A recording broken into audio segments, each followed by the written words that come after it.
Everyone, तो ये कहानी है हमारे मेन कैरेक्टर यानी कि मिंग शा के ऊपर, क्योंकि एक एंशिएंट बुक की वजह से पुराने टाइम पर चले जाता है जहाँ पर गलती से एक्सट्रीमली लेवल का फ्रूट खा लेता है और उसके बाद उसकी कल्टीवेशन की जर्नी शुरू होती है जहाँ उससे काफी लोग ऐसे भी मिलते हैं जो कि उसे गिराने की कोशिश करते हैं, लेकिन मिंग शा सेल्फ कल्टीवेशन करके अपनी पावर्स को बढ़ा लेता है और उसमें मास्टर्स हासिल कर लेता है। एपिसोड 1 की शुरुआत में हम एक न्यूज चैनल को देखते हैं जो कि बता रहा होता है कि हमें एक पुरानी गुफा के अंदर से एक एंशिएंट बुक मिली है। लोगों का ये भी कहना है कि शायद वो हमें पुराने टाइम पर ले जा सकती है, लेकिन इस बात पर पूरी जांच नहीं हुई है कि आखिर वो बुक वहाँ पर कैसे आई। साइंटिस्ट भी अभी तक ये पता नहीं लगा पाए कि आखिर वो बुक कहाँ से आई। अब दूसरी तरफ हम एक बंदे को देखते हैं जो कि उस बुक को चोरी करने के लिए जा रहा होता है कि उसे वो एंशिएंट बुक चाहिए थी। इसके बाद वो जगह में आकर वहाँ की सिक्योरिटी को चकमा देकर भाग जाता है और वहाँ पर स्मोक बम फेंक देता है। अब हमें अंदर का सीन दिखाया जाता है जहाँ पर साइंटिस्ट उस बुक के बारे में जान रहे होते हैं और तभी उन्हें सिक्योरिटी अलार्म बजने की आवाज सुनाई देती है, तो उन्हें पता लग जाता है कि कोई चोर यहाँ पर आने वाला है, इसलिए उन्हें जल्द से जल्द उस जगह को बंद करना होगा। और इसके बाद वहाँ के सारे लोग बाहर चले जाते हैं और उस दरवाजे को बंद कर देते हैं। वहाँ बस एक पर्सन होता है जिसने की साइंटिस्ट के कपड़े पहने हुए थे, बट वो चोर था कि बड़ी शातिर की वजह से उस जगह में घुस जाता है। इसके बाद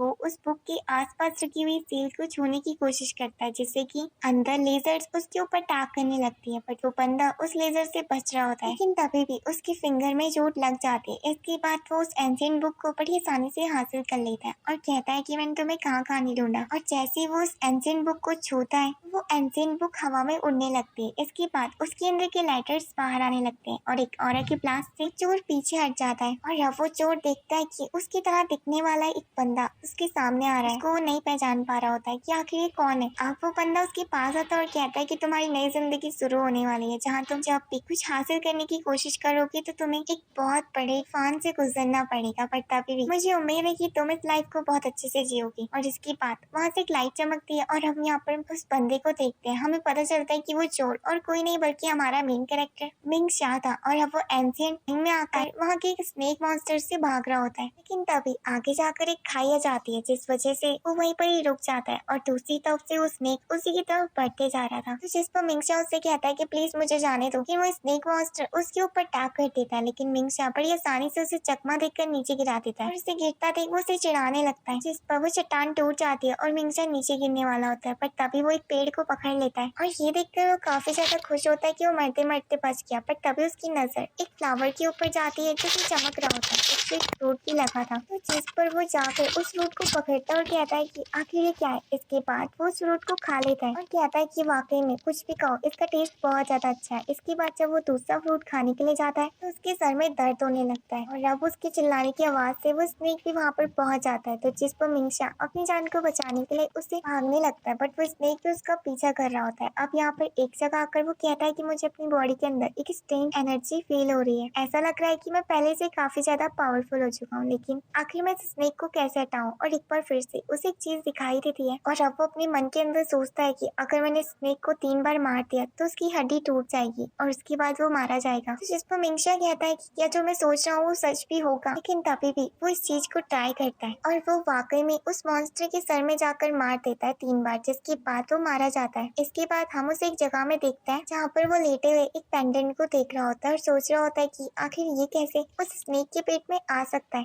ऐसा लग रहा है कि ये किसी रॉयल फैमिली से बिलोंग है, लेकिन तभी उसे किसी के आने की आवाज सुनाई देती है। नहीं, वो जाकर एक पत्थर के पीछे छुप जाता है। यहाँ दूसरी तरफ हम 2 लड़कियों को देखते हैं जो कि वहाँ उसी स्नेक मॉन्स्टर को ढूंढने के लिए आई थी और वो आपस में बात कर रहे होते हैं कि अगर हमने उस स्नेक ब्लड को इकट्ठा कर लिया तो उससे हम अपनी प्रैक्टिस को दुगना कर सकते हैं। उनकी इस बातों को मिंग शा भी सुन रहा होता है और वो कहता है कि क्या ऐसा भी था। और अब वो लड़कियां एक जगह में आके रुक जाती है और कहती है कि हमें जल्द से जल्द जाकर उस मॉन्स्टर को ढूंढना होगा और इसको जाकर हम अपने दादाजी को उनके बर्थडे में दिखाएंगे, जिसके बाद वो बहुत ज्यादा खुश हो जाएंगे। इसके बाद वो छोटी लड़की अपनी मैकेनिकल रोबोट को बाहर निकालती है और चेक करने को कहती है कि आसपास की भी लाइफ को ढूंढो, तो जिस पर वो रोबोट ढूंढने लगता है। अब उसे वहाँ पर मिंग शा दिखाई देता है और जैसे ही वो उसके नजदीक जाने की कोशिश करता है तो मिंग शा का पेंडेंट उसकी पावर को एब्सॉर्ब कर लेता है और उसके बाद वो रोबोट वहीं पर ही गिर जाता है और खराब हो जाता है। ये देखकर वो लड़की कहती है कि अब इसे क्या हो गया और इसके बाद वो दोनों लड़कियों से चेक करने लगती है। दूसरी तरफ वो मिंग शा को देखता है जो कि कहता है कि वाकई में बच गया, नहीं तो वो रोबोट मुझे पहचान लेता। लेकिन तभी एक बार फिर से उसका सर दर्द होने लगता है और उसे दिखाई देता है उसकी बॉडी के अंदर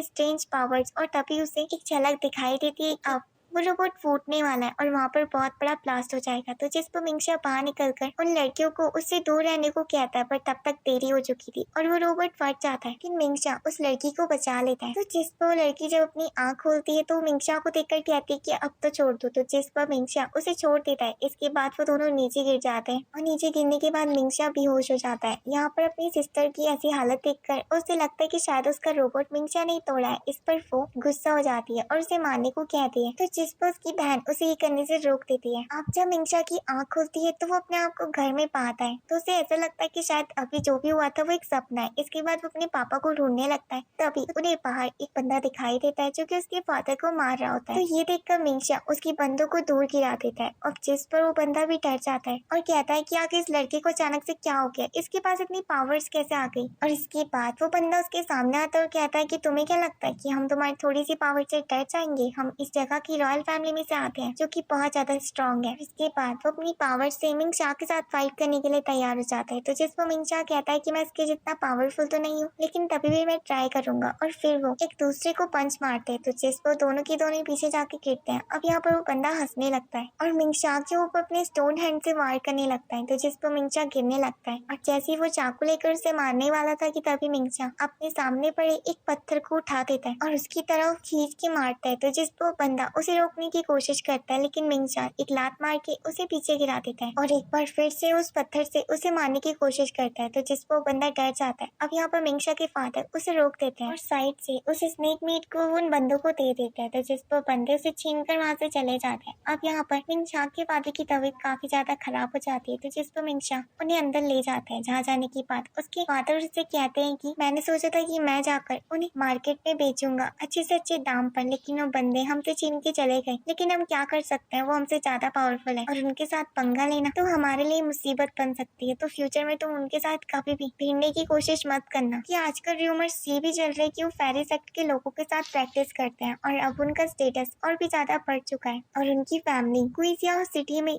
पहले नंबर पे आती है। लेकिन मिंगशा, आखिर तुम्हारे साथ माउंटेन में क्या हुआ था कि खुद तुम्हें दो फेरीज आकर यहाँ छोड़ के गई? जानते हो, ये देखकर पूरे के पूरे गांव के लोग तुम्हें ही देखने के लिए आ गए थे। तो जिसको मिंगशा कहता है कि इसका मतलब वो कोई सपना नहीं था। अब यहाँ पर उसके फादर उसे अपनी जेब से एक ट्रेजर निकालने को कहते हैं। तो जिसको मिंगशा अपनी फादर की जेब से एक चीज को निकालता है और कहता है कि तुम्हारे लिए तुम्हारा आइडेंटिटी कार्ड है। मैं चाहता हूँ कि तुम भी टेस्ट में पार्टिसिपेट करो, जिससे कि हमारी फैमिली को थोड़ा बहुत बैकग्राउंड सपोर्ट मिलता रहे। और अब इसके बाद हम मिंगशा को देखते हैं जो कि टेस्ट देने के लिए कुछ लोगों के साथ जा रहा होता है, जहाँ मिंगशा अपने हाथ में एक चीज को देख रहा होता है। तो जिसको देखकर बंदा कहता है कि तुम कितने ज्यादा करीब हो, तुमने ये टूटा हुआ ब्रेसलेट क्यों पहना हुआ है? अब जिस पर मिंगशा उसे घूरने लगता है। तो अपने आप को घूरता देख वो बंदा कहता है कि तुम्हें क्या लगता है कि तुम मुझे मार सकते हो? अगर हिम्मत है तो करके दिखाओ। तो जिस पर मिंगशा उसके मुंह पे एक रोटी फेंक के मारता है। तो जिस पर वो बंदा गुस्सा हो जाता है। अब यहाँ पर मिंगशा उसे अपनी पावर दिखाता है। तो जिस पर वो बंदा चुप हो जाता है। इसके बाद हम उन सारे लोगों को विंड वैली में देखते हैं, जहाँ पर बहुत सारे स्टूडेंट्स पहले से ही मौजूद थे एग्जाम देने के लिए। और अगर जो भी इस एग्जाम में पास हो गए उन बंदों को ल्यूस या सेक्ट में प्रैक्टिस करने को भी मिलेगा।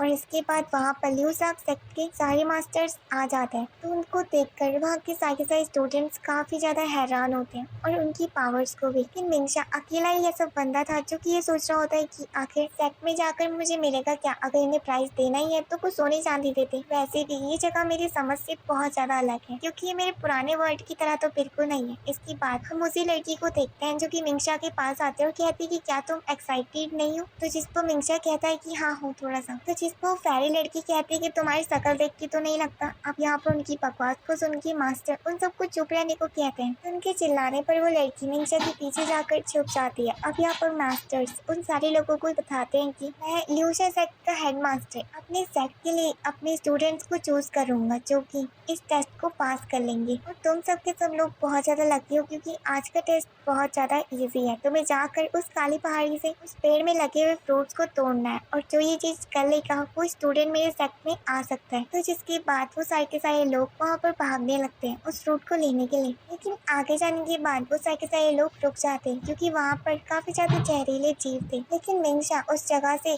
काफी आसानी से बाहर निकल जाता है। तो जिस पर बाकी स्टूडेंट्स भी जाने लगते हैं। अब यहाँ पर हम एक बंदे को देखता है जो कि अपने साथियों को रास्ता साफ करने को कहते हैं। अब यहाँ पर वो जहरीले इंसेक्ट्स कुछ लोगों के ऊपर टैग कर देते हैं। दूसरी तरफ मिंगशा एक जगह तक पहुंच जाता है। आने के बाद वो कहता है कि मैं स्नेक से बड़ी आसानी से बच तो पा रहा हूँ, शायद वो फ्रूट की वजह से। लेकिन वो दूसरी तरफ देखता है कि कुछ स्टूडेंट्स अपने ही साथियों को धक्का देकर उन्हें हरा रहे थे। तो ये देखकर मास्टर्स कहते हैं कि हमने तो ये टेस्ट इनकी प्रैक्टिस के लिए कराया था, लेकिन इन्हें देखिए खुद जीतने के लिए औरों को गिराने की कोशिश कर रहे हैं। आखिर ऐसा कैसे चलेगा। अब दूसरी तरफ हम मिंगशा को देखते हैं जो कि सोच रहा होता है कि अगर ये लोग ऐसी चीटिंग करेंगे तो अभी ना कभी ये लोग मुझे भी अपनी चीटिंग से हरा देंगे। और जब वो भाग रहा होता है तो एक स्टूडेंट उसके ऊपर सांप फेंक देता है, जिसके बाद मिंगशा साइड में गिर जाता है और वो स्नेक को रोकने की कोशिश करता है। और इसी के साथ इसका पार्ट 1 एंड होता है। उम्मीद है कि आपको पसंद आया होगा और हाँ, नेक्स्ट पार्ट के लिए कमेंट करना भूलना मत। तब तक के लिए बाय।